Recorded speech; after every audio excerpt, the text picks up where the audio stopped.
Diálogos sobre el Libro de Mormón. Primer Nefi 1-2. Les damos la bienvenida a nuestros diálogos sobre las Escrituras de la Iglesia de Jesucristo de los Santos de los Últimos Días. Hoy continuamos con los diálogos sobre el Libro de Mormón. Yo soy Terry Ball, del Departamento de Escrituras Antiguas de View, y me acompañan tres de mis colegas, también del Departamento de Escrituras Antiguas. A mi izquierda tenemos al hermano Clyde Williams. Es un placer tenerlo con nosotros, profesor. Al lado de Clyde está la profesora Gage Strathern. Gracias por venir, Gage.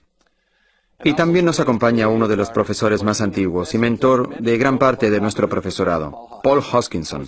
Paul, siempre es un placer tenerlo. Gracias. Hoy analizaremos los primeros capítulos del Libro de Mormón en Primer Nefi.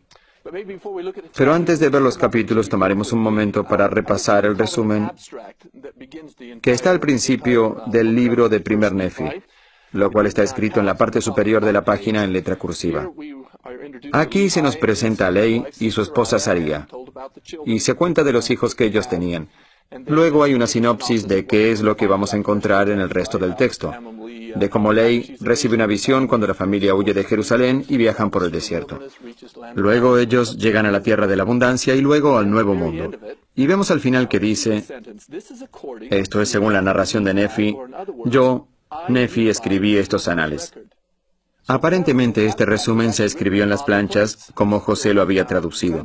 Muchas veces me he preguntado si Nefi escribió esto al principio, antes de escribir su primer libro, o si lo escribió al final, luego de observar todo y pensar, bueno, tal vez tenga que hacer un resumen de todo esto. Quizás lo estaba preparando para la publicación y necesitaba un resumen o algo así. Luego Nefi se nos presenta en el versículo 1. Para poder empezar, Gage, ¿podría decirnos un poco más del primer versículo y lo que aprendemos sobre Nefi? Bueno, los versículos del 1 al 3 son como un escenario. Es la introducción de Nefi donde explica qué lo califica para escribir su libro. Dice que nació de buenos padres, que tuvo instrucción en la ciencia de su padre, que conoció muchas aflicciones, pero que ha sido altamente favorecido por el Señor y que ha adquirido gran sabiduría de la bondad y los misterios de Dios. Es interesante que, cuando los alumnos miran este primer pasaje, suelen tener la noción de que Nefi estaba escribiendo de joven cuando salió de Jerusalén. Y por supuesto, en 2 Nefi 5, versículos 30 y 31, aprendemos que escribe esto después de llegar a la tierra prometida unos 30 años después de salir. Y al leer este versículo vemos claramente que no son las palabras de un joven ni de un adolescente, sino las de un hombre maduro de mediana edad, que reflexiona con gran sabiduría. Y las cosas de las que él habla, e incluso la manera en que habla de sus padres, reflejan claramente esta sabiduría. Y ha conocido muchas aflicciones al escribir esto. Sí, claro. Tal vez se hubiera sentido afligido como adolescente, pero se sintió así al escribirlo realmente. Y también dice que se sentía altamente favorecido, algo que un adolescente no pensaría. Nefi ha podido ver cómo el Señor trabaja con él y lo ayuda a pesar de experimentar dichas aflicciones. Entonces esas aflicciones le hicieron ser lo que era, o al menos es lo que entiendo, ¿verdad? Luego nos habla del idioma en que escribe los anales. Paul, usted es nuestro lingüista, ¿qué nos puede decir al respecto? Bien, el idioma en los tiempos de Ley, por supuesto, debió ser el hebreo. Algunos lo llaman hebreo antiguo, y hay evidencia de que hubo una escuela de escritura que estableció algunas normas acerca de cómo escribir el idioma, cómo hablarlo. ¿En Jerusalén? En todo el reino de Judea. Muy bien. Por lo menos desde el siglo IX hasta el exilio babilónico.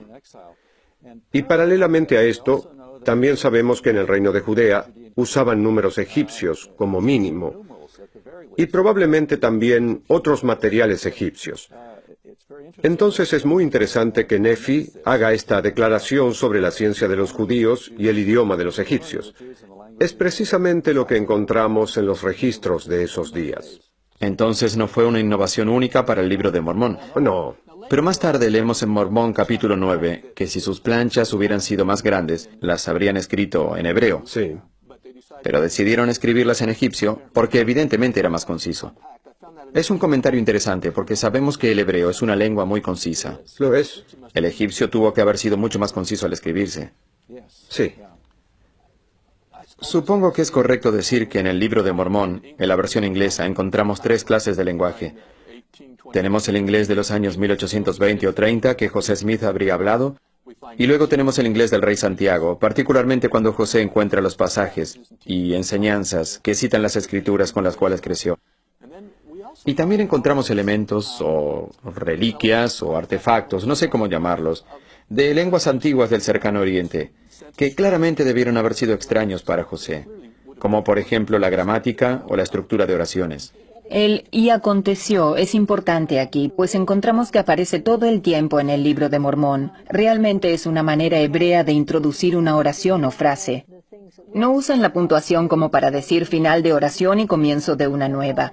Ese baja ya es un signo al lector de que comienza una nueva idea. Así que lo que es repetitivo para nosotros en realidad es una indicación de una lengua hebrea antigua. Y no son dos palabras como en español, o quizás más en otras lenguas. En hebreo son 4 letras que expresan la misma cosa. Así que debió ser muy fácil poner "y sucedió". Y eso es todo. Además, hay otras cosas en el texto que para mí indican que es una traducción de un texto antiguo. Hay frases y hay una manera de poner las cosas que no son las mismas en español o inglés. Esta es la traducción de un documento antiguo, sin duda. Creo que el término erudito, que se suele usar para estas reliquias de la lengua antigua del cercano oriente, es hebraísmo, y quizás conforme avancemos en el texto, si ve alguno que le interesa, sería bueno señalarlo y podríamos compartirlo. Luego de hablar acerca del idioma en el versículo 4, ahora leemos del lugar donde él está como parte del escenario histórico. Es donde él recoge el registro de su padre, que está resumiendo en el versículo 4, porque los versículos 1, 2 y 3 son solo la introducción del registro de su padre. Ahora tomamos el registro histórico de su padre en el versículo 4. Y se verá el compendio de su padre hasta el capítulo 8, ¿verdad? Claro que sí. Y luego escribe su propio compendio. Luego empieza su propia historia, escribiendo en el capítulo 8 de nuevo. Entonces, ¿qué ocurre en el mundo cuando comienza este registro? El versículo 4 nos dice que estamos en el primer año de reinado de Sedequías. Históricamente sabemos que estos fueron tiempos turbulentos tanto en Jerusalén como en toda la región.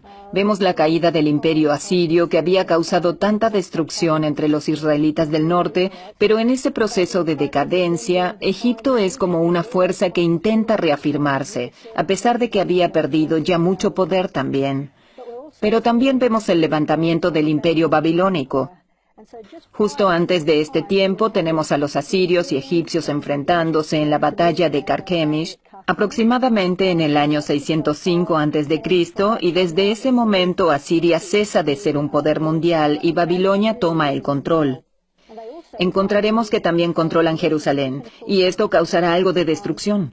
A pesar de que el reino del sur pudo haber evitado algunas de las pruebas del reino del norte, vemos que Josías es el rey e intenta empezar una nueva reforma religiosa, pero lo matan. Y luego en el período de 605 a 597, tenemos 5 reyes que gobiernan en Jerusalén. Solo el último de estos es Sedequías, que es hijo de Josías. Pero Babilonia tendrá una creciente influencia en Jerusalén. Vamos a ver algunas deportaciones, como cuando Daniel y Ezequiel van a salir hacia Babilonia, pero también es un tiempo en el que el Señor dice, estas cosas suceden porque ustedes no recuerdan sus convenios. Por eso el Señor mandará muchos profetas. Tendremos a Jeremías, Abdías, Abacú y Lei. Él es uno de los tantos profetas en Jerusalén en estos tiempos. O sea, había muchos profetas. Es una buena lista la que tiene. Es posible que incluso hayan conocido a Ezequiel o Daniel antes de que se los llevaran. Y la primera deportación, o sea, en el momento en que se escribe esto, está correcto decir que Judá ya es un estado vasallo del imperio babilónico, ¿verdad? Sí. Sedequías fue elegido y puesto en el trono porque supuestamente prometió ser un vasallo leal, promesa que no mantuvo por mucho tiempo. Permaneció como vasallo leal de Babilonia por menos de 10 años, pero aún existía una gran influencia egipcia en el reino judío, y con el tiempo Sedequías cedió y siguió esa influencia. Pero en la apertura del libro de Mormón, donde Lei tiene la visión en el primer año del reinado de Sedequías, ponen en el trono a Sedequías en lugar de su sobrino, quien había sido tomado prisionero en Babilonia y estaba vivo. El linaje de Cristo tiene que venir a través del sobrino de Sedequías. Y es en el primer año del reinado de Sedequías, cuando Lei y su familia dejan Jerusalén, como leemos en la introducción a Tercer Nefi. Así que en el plazo de un año, él recibe la visión y dejan Jerusalén y salen de allí. Lo que es interesante para mí es que aprendemos cómo se convierte Lehi en profeta. Es porque está escuchando a los profetas. Eso es lo fundamental. Lehi escucha a un profeta y eso lo impulsa en el versículo 5 a ir y orar acerca de lo que escuchó y claramente lo cree. El Espíritu le atestigua de la verdad y también Lehi tiene una visión y es lo que le impulsa a preguntar al Señor y a ver estas cosas de las que hablamos aquí, como cuando tiene la visión y ve a Dios y a Jesucristo. También en otra visión, él recibe un libro y lo lee, y se llena del Espíritu y ve la destrucción de Jerusalén. Luego, en el versículo 15, su espíritu se regocija no por la destrucción, sino porque él también ha mostrado a los que escucharán a los profetas que no tendrán que sufrir, no tendrán que ser destruidos. Y vemos que su motivación para ir y predicar no solo es que esta gente va a ser destruida y yo les voy a advertir, sino que es, quiero que se salven, que puedan escapar de esto. Esa es su motivación, a pesar de que no es bien recibido, como sabemos. Cada vez que miro la manera en que la gente respondió a la advertencia de Lehi acerca de la inminente destrucción, me pregunto por qué intentaron matarlo por eso. Es decir, si estoy en el supermercado y veo cosas en una revista de chismes y fantasías, las descartaría como ideas raras. Sin embargo, no tengo ese deseo de salir y dañar físicamente a las personas que publican esas cosas. Pero hay algo en lo que Lehi dice que realmente molesta a las personas, pues supongo que políticamente eran tiempos peligrosos también. Creo que hay dos factores aquí. Hay un factor político y también uno religioso. Tanto Jeremías como Lehi advierten que no vayan en contra de Babilonia porque perderán. Y algunas personas ven esto como no ser patriota, como no apoyar al reino y no ser un buen ciudadano del país. Pienso que por esa razón hay muchas personas a quienes no les gusta ni Lehi ni Jeremías, como lo leemos en el libro de Jeremías. Además es porque él realmente testifica del Salvador y de su papel redentor en el mundo. Parece que hay algunas personas a quienes tampoco les gusta eso. Lehi dice más sobre esto que Jeremías y es muy interesante. Mientras que José Smith traducía esto, me pregunto cómo se habría sentido. Tal vez se haya identificado con Lehi. Él tuvo una gloriosa visión y vio al Padre y al Hijo. Se le ha dado un mensaje para declarar, y con el tiempo obtendrá un libro como Lehi obtuvo, y lo compartirá, y experimentará el rechazo que Lehi experimentó. Hay gente que quiere dañarlo por compartir lo que aprendió. Me pregunto si encontró algún consuelo en saber que era alma gemela de Lehi. Esto encaja muy bien con lo que dice Amós, porque no hará nada Jehová el Señor sin que revele su secreto a sus siervos los profetas. La palabra hebraica para secretos es sod, que significa concilio. Y veo aquí en esta visión de Lehi que tenemos un concilio celestial, sentados en juicio sobre Jerusalén, y pienso que el libro aquí está diciendo que este es el juicio que vendrá sobre ellos. Pero Dios no promulgará el juicio hasta que le haya dado tiempo a la gente para arrepentirse. Él siempre enviará profetas para llamarlos al arrepentimiento y evitar ese juicio. Lehi es uno de estos grandes profetas que deseaba que la gente vea lo que puede pasar si vuelven a su convenio y entiendan lo que Cristo hará y la liberación que pueden experimentar. También Nefi aprendió, como él establece al final de sus escritos en el segundo Nefi 33, que ningún hombre se molestará por estas palabras a no ser que tenga el espíritu del diablo. El adversario está agitando a esta gente para enfadarse en contra de lo que es bueno. Él entiende eso y Lehi también se da cuenta. También pienso, al llegar a la conclusión del capítulo 1, que como dijo usted, Clyde, Nefi está escribiendo esto en retrospectiva, ya estando en el Nuevo Mundo. Y al comienzo de este registro, él quiere dejar en claro que a pesar de que la visión de su padre muestra la destrucción y que su padre enseña sobre la salvación, que el libro que él escribía es para mostrarles que las entrañables misericordias del Señor se extienden sobre todos aquellos que a causa de su fe él ha escogido para fortalecerlos hasta tener el poder de librarse. Y ahora él nos muestra la liberación y las entrañables misericordias del Señor a través del libro. Y una y otra vez veremos esa liberación, ¿verdad? Pero la liberación es doble. Aquí hablamos de la liberación física de Jerusalén.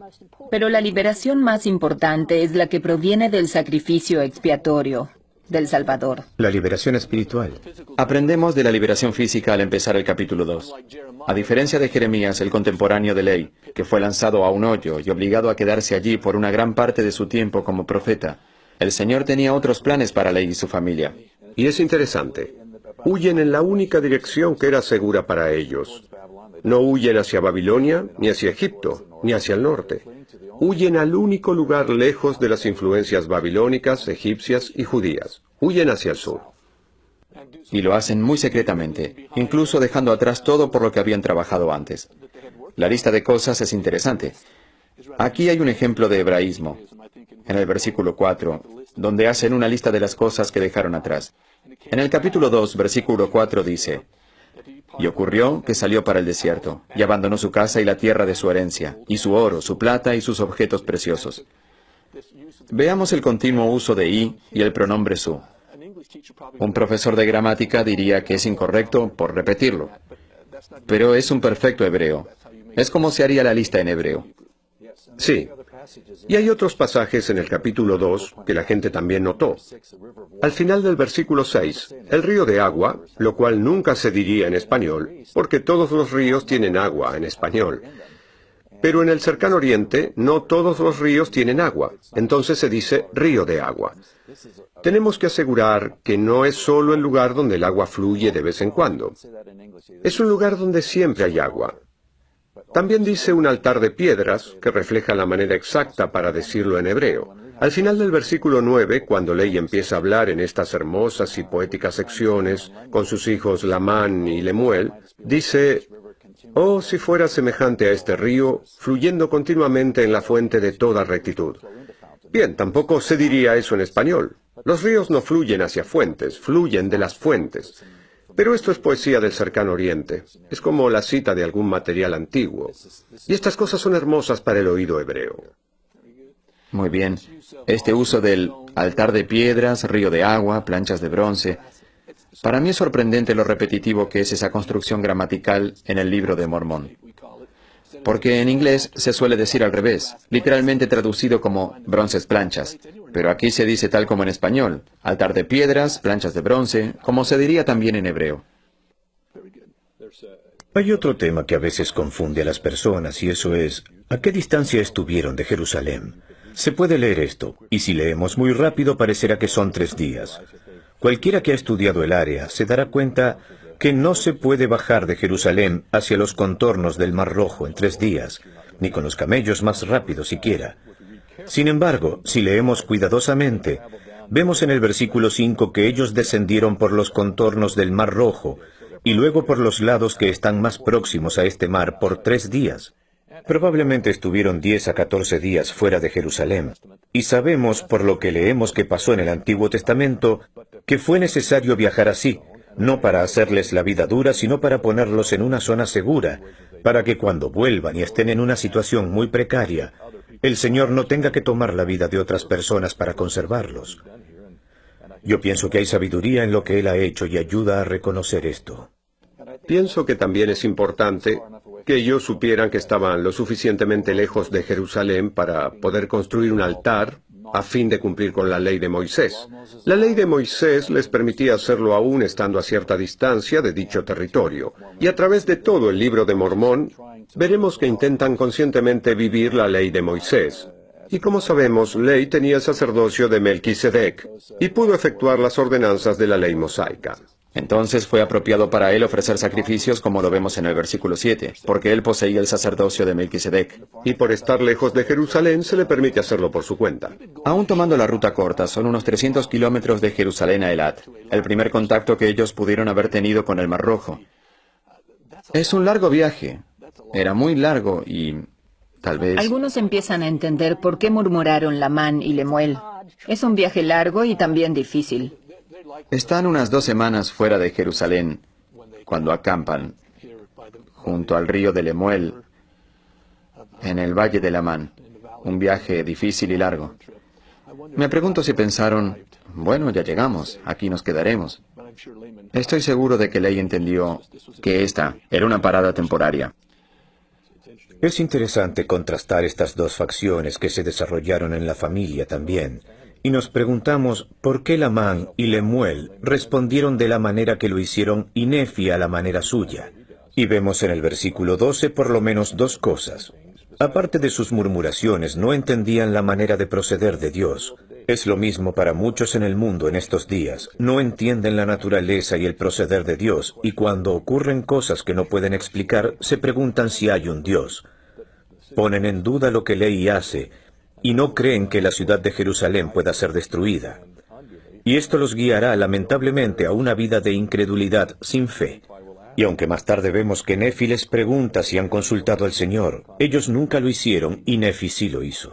En este pasaje, una de las cosas más importantes para mí es cuando me pregunto, ¿qué puedo aprender de Nefi?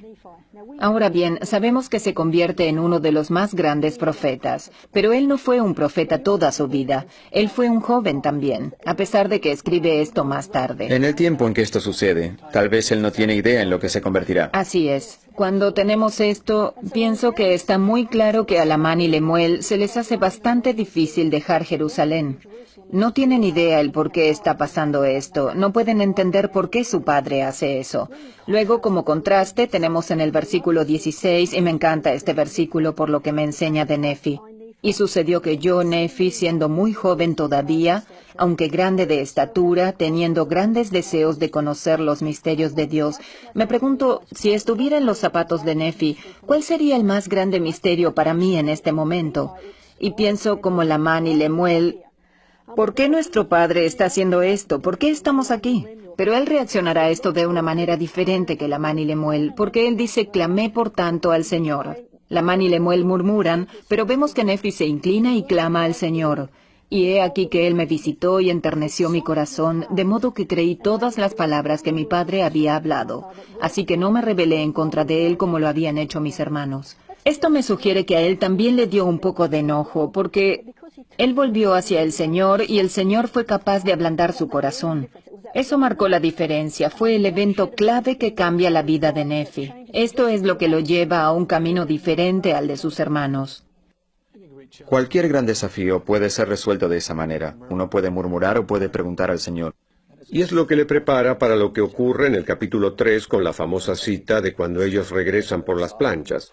El ablandamiento de su corazón al volverse al Señor será muy importante en el resto del libro. Es un dilema interesante el final del versículo 12, donde se menciona que Lamán y Lemuel están murmurando.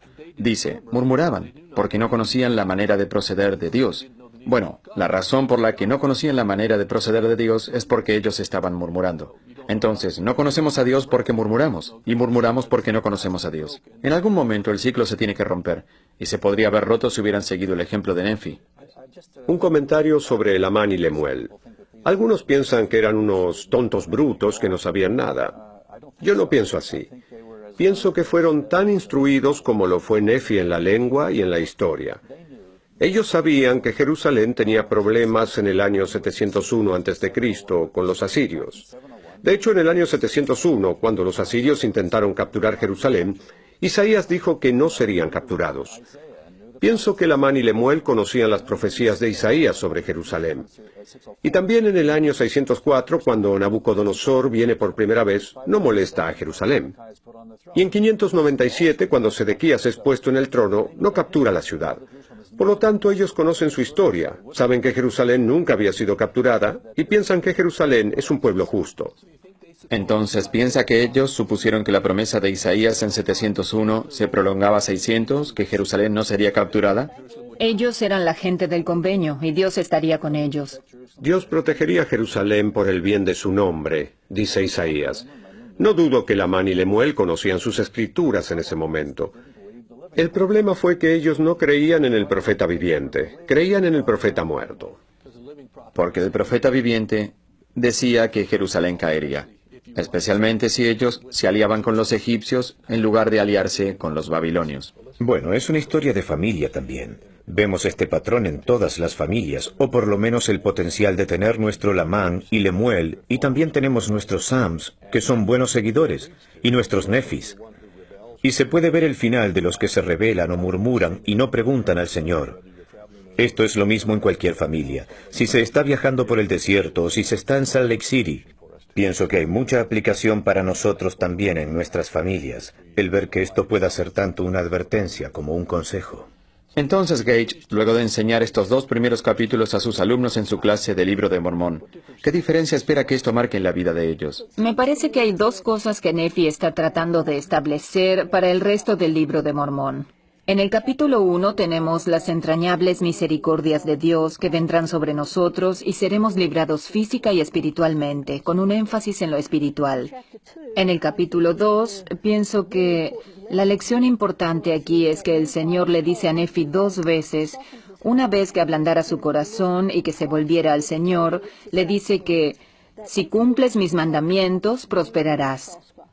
Entonces en el versículo 20, y lo repetimos en el 22, y según tú guardes mis mandamientos, serás puesto por gobernante. Para mí esas son las 2 grandes lecciones en estos capítulos que forman un fundamento para el resto del Libro de Mormón. Las entrañables misericordias de Dios, y serán librados, y hay que guardar los mandamientos de Dios para que el Señor nos bendiga.